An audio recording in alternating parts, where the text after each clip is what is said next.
Good evening, students. As our last topic is left, that is principles of insurance, and then from next week your exams are going to be start. And today we are going to complete this topic, and we completed three principles. That is principle of utmost good faith, and then principle of insurable interest, and third one is principle of indemnity. And all these three we have completed, and today we are going to start from a fourth principle, that is a principle of contribution. Principle of contribution means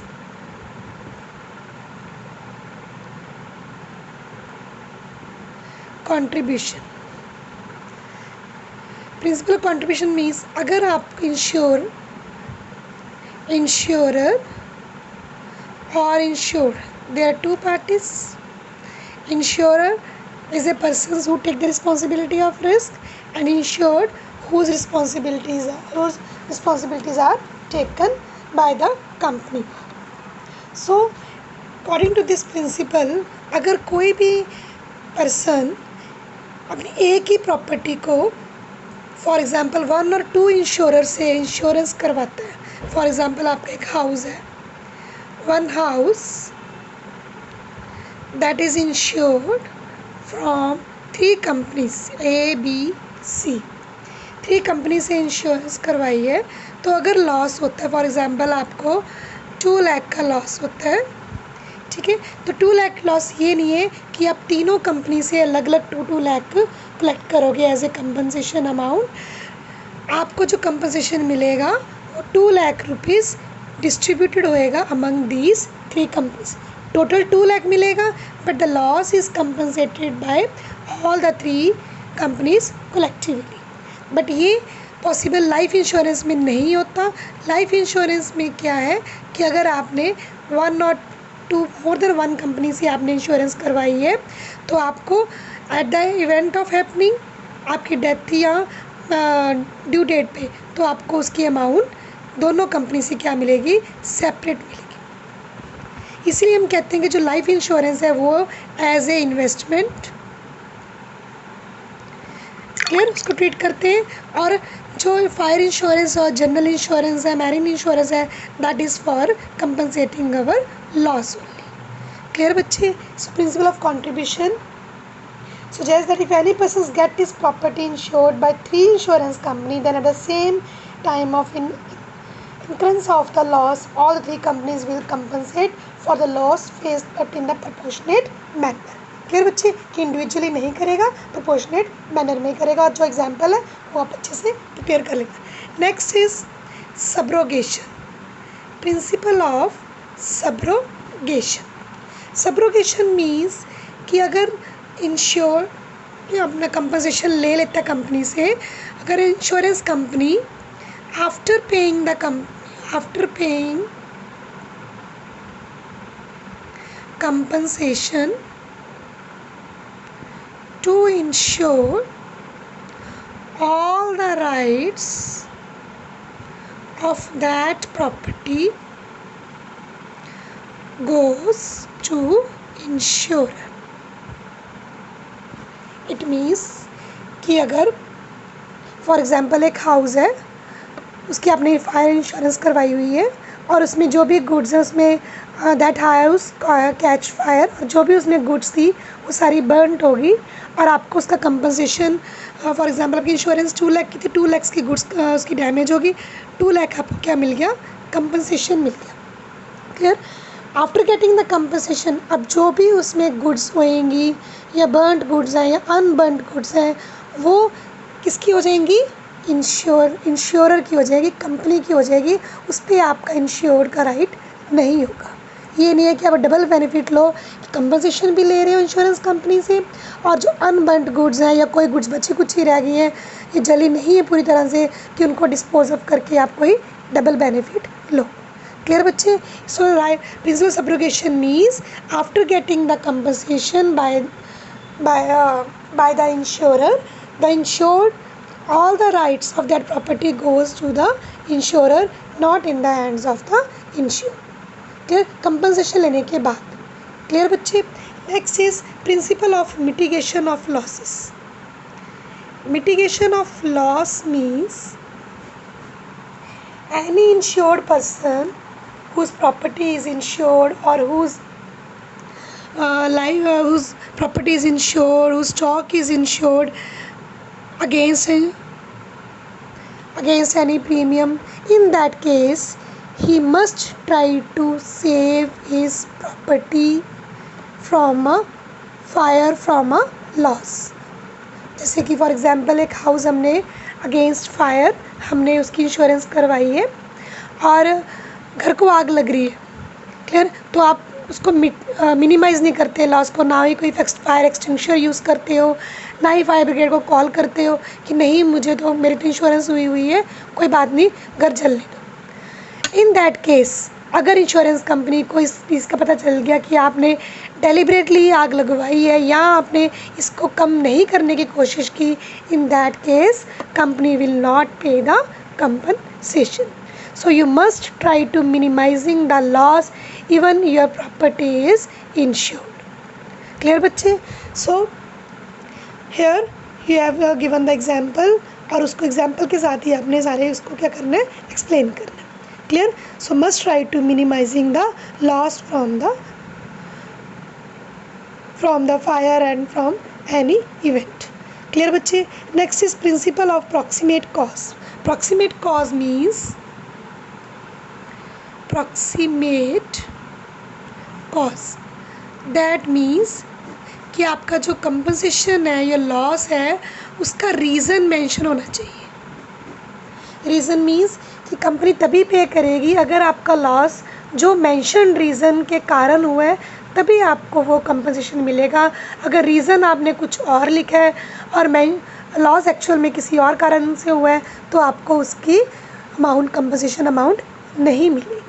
clear? So approximate cause near means कि near by, अगर वो exact reason नहीं है उसके आसपास आपका reason है, due to that reason, in that case there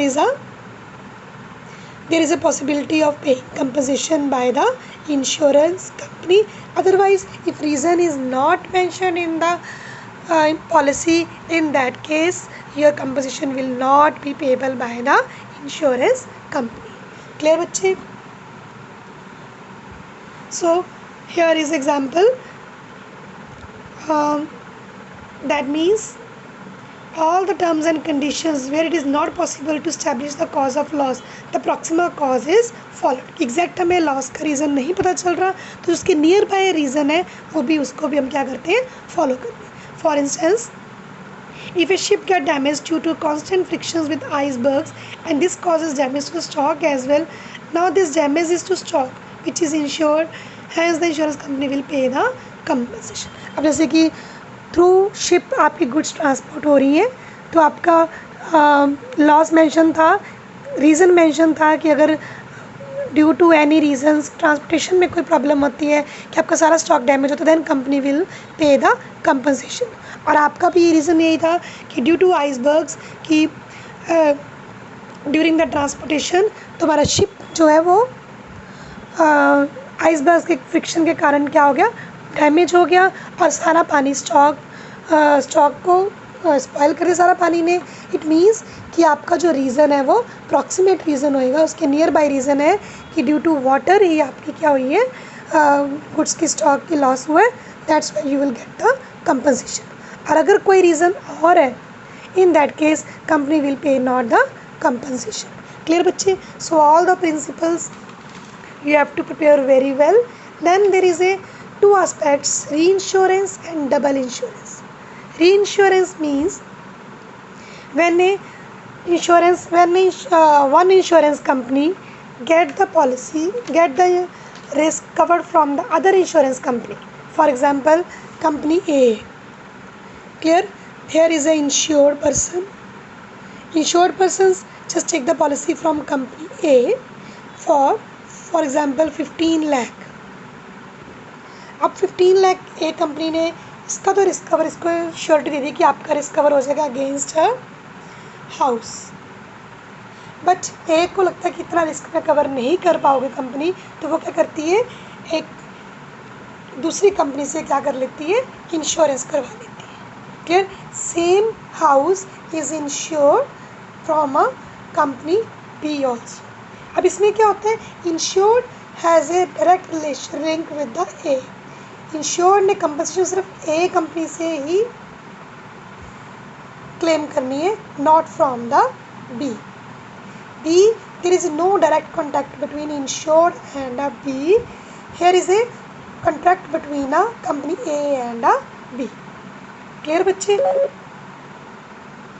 So insured only claim from the company A, not from company B. Reinsurance is the contract between two companies. If one company is unable to cover the risk and compensate the risk, then he can get reinsurance from a other company to compensate the loss. Clear बच्चे? Then double insurance means double insurance when one property or one life is insured from more than one company. अगर हम एक ही stock को या एक ही house को या एक ही लाइफ को एक से ज़्यादा कंपनीज़ में कंपनी से इंश्योरेंस करवाते हैं तो वो क्या होती है, डबल इंश्योरेंस। बट ये हमें लाइफ इंश्योरेंस में है बेनिफिशियल होती है, क्योंकि लाइफ इंश्योरेंस में क्या है, हमें फॉर एग्ज़ाम्पल एक पर्सन ने 3 कंपनी से ABC 10 लाख की इंश्योरेंस करवाई। क्लियर। और उसकी ड्यू डेट भी अलग अलग है, या उसकी हमेशा लाइफ इंश्योरेंस क्या होती है, कभी कंपनसेशन मिलता है at the time of the death of the person और at the time of the maturity. ठीक है, कि जो मैच्योरिटी ऑफ द पॉलिसी कभी भी एवर इज़ अर्लियर। अगर फॉर एग्जांपल पर्सन की डेथ नहीं होती, ठीक है, तो मैच्योरिटी डेट पे वो तीनों कंपनी से 10 लाख अलग अमाउंट क्या लेगा, अलग अलग रिसीव करेगा on the maturity of the date of the policy. Clear बच्चे। और डबल इंश्योरेंस अदर इंश्योरेंस में एप्लीकेबल नहीं होती। एप्लीकेबल मीन्स की बेनिफिट नहीं होता। फॉर एग्जांपल अगर आपने एक ही हाउस को 3 कंपनी से इंश्योरेंस करवाया है, फॉर एग्जांपल आपने 10 लाख के हाउस को 3 इंश्योरेंस कंपनी से इंश्योरेंस करवाई है, तो अगर आपका लॉस होता है तो आपको ये नहीं कि तीनों कंपनी से 10 लाख मिलेगा, तीनों कंपनी से आपको 10 लाख ही मिलेगा in the proportionate manner. Clear बच्चे। तो double insurance is only benefit in a life insurance, not in other insurance. So in your book that is given the difference between reinsurance and the double insurance. Clear, ये अच्छे से कर लेना बेटा। और insurance और assurance, insurance means that is word used for fire and marine insurance, and assurance word is used for life, because in life insurance policy we must get our money back on the event of happening of the event, और even अगर person की death नहीं भी होती तो maturity of the policy we must receive our money. But in case of fire, if there is a loss due to fire, then only we will get compensation. If there is no fire, no loss, then no compensation will receive from the company. So insurance word is used for fire and marine insurance, and insurance is word used for life. Clear? So the compensation in insurance only paid in happening of an event, and assurance compensation is paid whether the event happen or not. अगर death होती है तो भी, अगर नहीं होती तो maturity of the policy we must get our money back. So it is used when the risk of uncertain nature, it is used when the risk of a certain nature, because we must know कि life is a certain reason. Clear? Death is a certain reason. So the insured must suffer a loss to be claimed the compensation. तो इसको loss उसका होना चाहिए तभी उसको compensation मिलती है, बट ऐसा इसमें कंपल्सरी नहीं. ठीक है बच्चे, तो ये आपका कंप्लीट हो गया इंश्योरेंस बैंकिंग, और यही तक टॉपिक आपने अच्छे से प्रिपेयर करने हैं अपने एग्जाम्स के लिए. क्लियर बच्चे?